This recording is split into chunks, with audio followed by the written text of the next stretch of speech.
Hello అండి, welcome to moms vlogs. ఈరోజు మీకోసం నేను చూపించబోయే రెసిపీ మా కడప స్టైల్ బొరుగుల మిక్చర్. ఈ రెసిపీ చిన్నపిల్లల స్కూల్ నుంచి వచ్చిన వెంటనే ఈజీగా ఒక 5 మినిట్స్లో వాళ్ళ కోసం టేస్టీ అండ్ హెల్తీగా చేసి పెట్టేయచ్చు. ఫస్ట్ మనం బొరుగుల్ని వేడి చేసుకోవాలి. అలాగే మరోపక్క వేరుశనగ పప్పుల్ని ఫ్రై చేసుకోవాలి. ఇప్పుడు ముందుగా వేడి చేసి పెట్టుకున్న బొరుగుల్లో కొద్దిగా నెయ్యి కలపాలి. నెయ్యి కలపడం వల్ల మనకి కమ్మని టేస్ట్తో పాటు పిల్లలకు కూడా చాలా మంచిది.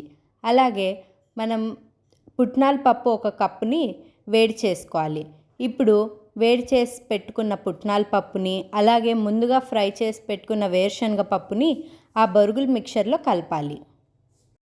తర్వాత అందులోకి చిన్నగా తరిగిన కొత్తిమీర, పుదీనా, కరివేపాకు అలాగే ఒక చాప్డ్ ఆనియన్ని యాడ్ చేసుకోవాలి.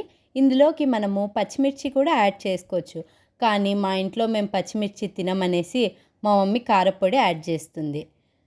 మీరు మీ అలవాటుకు తగ్గట్టు పచ్చిమిర్చి లేదా కారపొడిని యాడ్ చేసుకోవచ్చు. ఇంకా గరం మసాలా, ధనియాల పొడి, జీరా పౌడర్ అలాగే టేస్ట్ కోసం కొద్దిగా చాట్ మసాలా ఇంకా నిమ్మరసం వేసి ఇవన్నీ బొరుగులకి బాగా పట్టేలాగా బాగా కలపాలి. మనం ఎంత బాగా కలిపి ఆ బొరుగులకి అవన్నీ ఎంత బాగా పడితే అంత మంచి టేస్ట్ వస్తుంది. ఇంకా ఫైనల్ టచ్గా లాస్ట్ బట్ నాట్ లీస్ట్ అండి, ఒక చిన్న కప్పు కారాలు అలాగే ఒక చిన్న కప్ టొమాటోస్ని బాగా చాప్ చేసుకొని వేసుకోవాలి. టొమాటోస్ మేము లాస్ట్లో యాడ్ చేయడానికే ప్రిఫర్ చేస్తాము, ఎందుకంటే ముందుగా యాడ్ చేస్తే బొరుగులు అనేవి మెత్తబడతాయి. మా ఇంట్లో మేము అందరం మోస్ట్లీ కొద్దిగా క్రిస్పీగా తినడానికే ఇష్టపడతాము, అందుకే మా మమ్మీ టొమాటోని లాస్ట్లో యాడ్ చేస్తారు. అంతే అండి, చూసారు కదా, simple and tasty Borugula mixture. చాలా హెల్తీ, మన ఇంట్లో ఉన్న పదార్థాలతోనే ఈజీగా చేసేసుకోవచ్చు. పిల్లలు కూడా చాలా ఇష్టంగా తింటారు. చూడండి ఎంత సింపుల్గా రెడీ అయిపోయిందో. వాళ్ళ ముందరే కలపడం వల్ల పిల్లలు కూడా చాలా ఇష్టంగా తింటారు. మా ఇంట్లో పిల్లలకైతే బొరుగుల మిక్చర్ చాలా ఇష్టము. మా మమ్మీ ఒక పక్క బొరుగుల మిక్చర్ చేస్తూ ఉంటే వాళ్ళు ప్లేట్స్ పట్టుకొని మా మమ్మీ వెనకాల తిరుగుతున్నారు.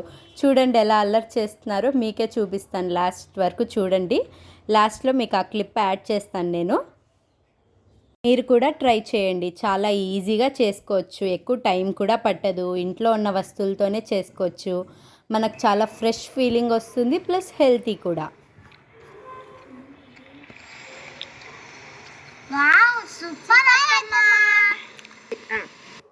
చూడండి పిల్లలు ఎంత ఇష్టంగా ఎంత ఆనందంగా తింటున్నారో కదా. మీరు కూడా మీ పిల్లలకు చేసి పెట్టండి. మా ఇంటి చుట్టూ క్లైమేట్ చూడండి ఎంత బాగా ఉందో. ఆ కైట్స్ ఎగురుతుంటే అప్పుడే సంక్రాంతి సంబరాలు స్టార్ట్ అయిపోయినట్టు ఉంది. ఈ పక్షి చూడండి మా చెల్లెళ్ళ సంతోషంలో పార్టిసిపేట్ చేయాలన్నట్టు చూస్తుంది. బాగుంది కదా.